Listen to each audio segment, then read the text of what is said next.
Kalau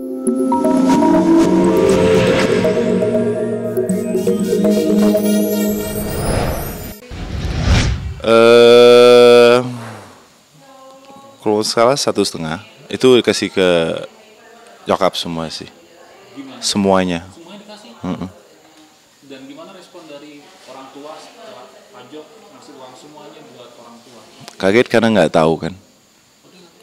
Jadi dari gua awal karir sampai sekarang, gue tuh nggak pernah, alhamdulillah nggak pernah ngerepotin nyokap gitu. Diminta pun nggak, karena eh, di umur gue pada saat itu, gue tuh perbandingannya sama kakak-kakak gue. Kakak-kakak gue tuh semuanya kan di akademis kan, dan mereka udah pada bekerja semua. Jadi gue pikir kayak di umur segitu kalau misalnya gue masih minta, gue kalah dong sama kakak gue gitu.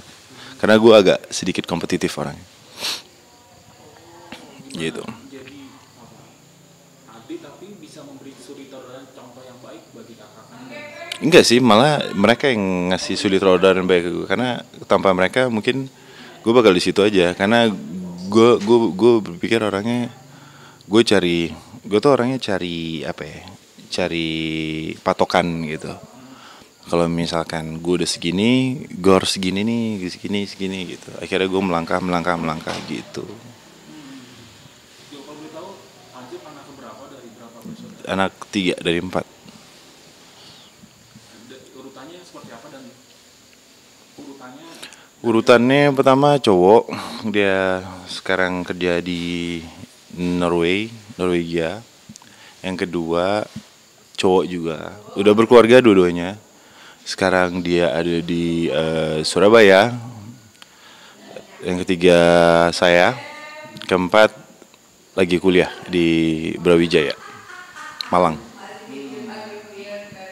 berarti di dunia seni.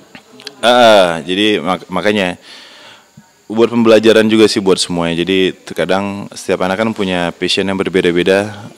Gimana cara kita untuk menyalurkan masing-masingnya aja gitu. Pada dasarnya semua nggak ada yang bego kok. Semua itu cerdas tapi sesuai dengan jalurnya masing-masing. Orang bisa sukses dengan jalurnya masing-masing gitu.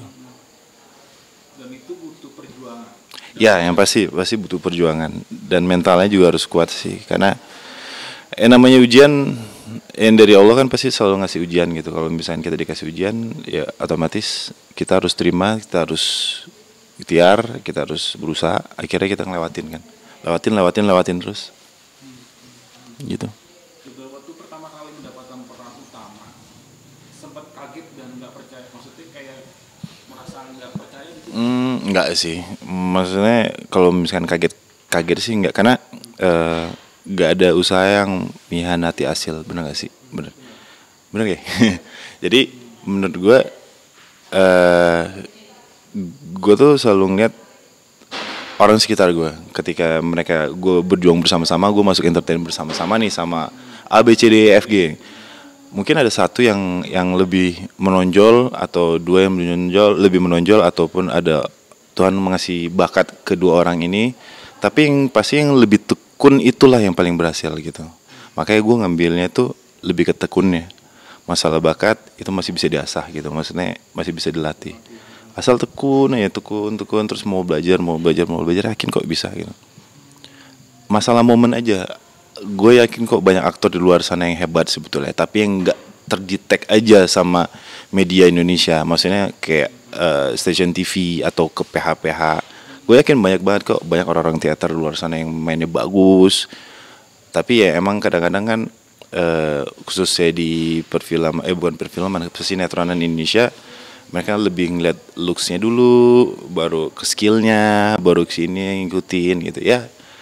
Jadi ya kita harus ikutin juga industri kita tuh seperti apa gitu. Nah itu tuh selalu gue, karena emang mungkin dari dulu gue emang orang ini kan suka nganalisis sesuatu, observasi sesuatu. Jadi kayak gimana sih cara menjadi berhasil di suatu di entertain misalkan. Oh ternyata ini harus ini dulu stepnya. Kayak contoh gue dulu pertama kali masuk entertain, tujuan gue tuh masuk SCTV. Apa tujuannya masuk SCTV? Karena target market gue tuh di SCTV. Anak-anak muda, maksudnya remaja Iya kan, SCTV lebih colorful lah segala macam. Oh, gua harus masuk SCTV. SCTV tuh PH-nya apa aja pada saat itu ya? Ada A, B, C, D. Oh, gua masuk sini. Oh, masuk sini. Gua harus manajemen apa nih biar masuk ke sini? Karena gua nggak mungkin sendirian masuk sini. Gua masuk manajemen ini, akhirnya masuk sini. Gua udah terlatih untuk observasi suatu gitu. Jadi, oh ini. Pas udah masuk, apa mau sampai situ doang? Enggak. Pas sudah masuk, aktingnya bagus gak? Oh ternyata enggak. Apa yang gue kurang ya? Oh gue kurang menjiwai. Oh gue kurang ini. Oh gue kurang pede. Dilatih. Itu cukup lama loh. Akhirnya bisa sampai 5 tahun. Baru gue ngerti. Oh ini toh. Namanya acting tuh seperti ini toh. Gitu. Oh ini toh yang namanya stripping. Oh ini toh namanya sinetron. Oh ini toh yang namanya film. Oh ini toh yang namanya sedih. Oh ini yang namanya bahagia. Itu gue kelihatan semuanya di situ. Itu semuanya observasi, nggak cuma aji mumpung masalah oh lu ganteng, oh lu bisa, lu charming. Itulah yang menurut gue kayak itu yang membedakan seorang idol dan seorang aktor gitu.